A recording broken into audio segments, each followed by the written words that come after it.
අද මම හිතුවා ඔයගොල්ලන්ට රසම රස චොක්ලට් ෆ්‍රොස්ටින් එකක් හදාගන්නේ කොහොමද කියලා දෙන්න. ඉතින් චොක්ලට් ෆ්‍රොස්ටින් එකක් අපිට උවමනා වෙනවා කේක් එක උඩින් දාන තැවරුම විදිහටත්.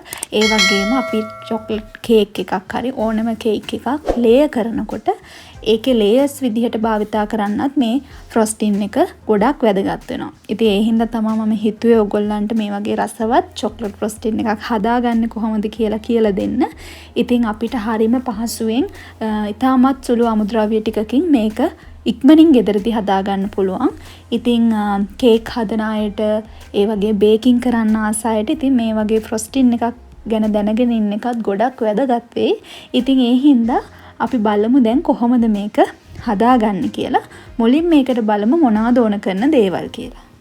ඔව් ඉතින් ඒකට අපි මුලින්ම බලමු අපිට ඕන කරන වියලි අමුද්‍රව්‍ය ටික මොනවද කියලා. ඉස්සෙල්ලාම අපිට ඕන වෙනවා හොඳට පිටි වෙන්න ග්‍රයින්ඩ් කරගත්ත සීනි ග්‍රෑම් 200ක් අරන් තියෙනවා. කොකෝ පවුඩර් ග්‍රෑම් 40ක් ඕන කරනවා. ඒ වගේම ලුණු කුඩු තේ හැඳි භාගයක් ඕන වෙනවා. ඉතින් දැන් අපි මුලින්ම කරන්න ඕන මේ වියලි අමුද්‍රව්‍ය ටික භාජනයකට දාලා හොඳින් කලවම් කරගන්න එක. ඉතින් ඒකට මම මේ විදිහේ බෝල් එකක් ගත්තා. මේකට තමයි අපේ වියලි අමුද්‍රව්‍ය ටික දාගන්නේ. මුලින්ම මම ගත්ත සීනි ග්‍රෑම් 200 මේ විදිහට එකතු කරගන්නවා. සීනි ගන්නකොට හොඳට පිටි වෙන්න මේ ටික ග්‍රයින්ඩ් කරගන්න මතක තියාගන්න ඕන. චූටිවත් ඇටයක් තියෙන්නේ නැති වෙන්න හොඳට ග්‍රයින්ඩ් කරගන්න තරමට අපේ ෆ්‍රොස්ටින් එකත් හොඳට හදාගන්න පුළුවන්. ඊට පස්සේ අපි අර ගත්ත කොකෝ පවුඩර් ග්‍රෑම් 40ත් මේ සීනි වලටම එකතු කරගන්නවා. ඊට පස්සේ අපේ ලුණු කුඩු තේ හැඳි භාගයත් මේ විදිහට එකතු කරලා මේ තුර හොඳට කලවම් කරගන්න තමයි තියෙන්නේ.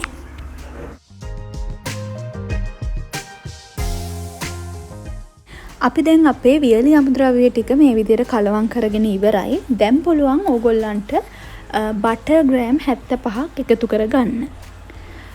බටර් හොඳට එළියේ තියලා අයිස් ඇරුණට පස්සේ ග්‍රෑම් 75ක් එකතු කරගන්නවා නම් වඩාත් හොඳයි. මේ විදිහට බටර් ග්‍රෑම් 75ක් එකතු කරගන්න.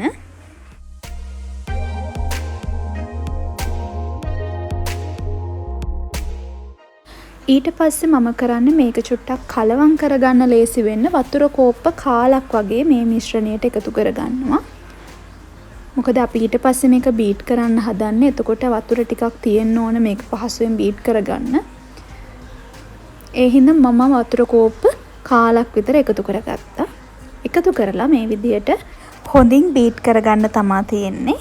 මේ විදිහට විනාඩි 2ක් 3ක් හොඳට මේ මිශ්‍රණය මේ හැම දෙයක් හොඳට මිශ්‍ර වෙනකල් බීට් කරගන්න තමයි තියෙන්නේ.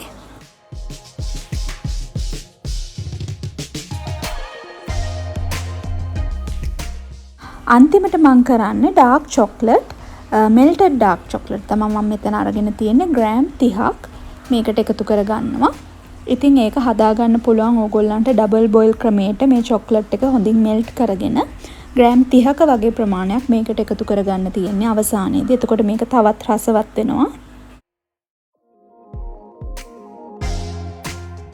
ඉතින් ඒකත් දාලා හොඳින් බීට් කරගත්තාම අපේ චොක්ලට් ෆ්‍රොස්ටින් එක හදාගෙන ඉවර කරන්න පුළුවන්. මේ විදිහට හොඳින් තව පාරක් විනාඩියක් විතර හොඳට බීට් කරගන්න ඕන. අර ටිකත් ඩාර්ක් චොක්ලට් ටිකත් කලින් මිශ්‍රණයත් එක්ක හොඳට මිශ්‍ර වෙනකල්. ඔව් ඉතින් මේ විදිහට තමයි අවසානයේදී අපේ චොක්ලට් ෆ්‍රොස්ටින් එක තියෙන්නේ. ඉතින් ඔයගොල්ලන්ට පේනවා ඇති මේක කොච්චර උකුවට තියනවද කියලා.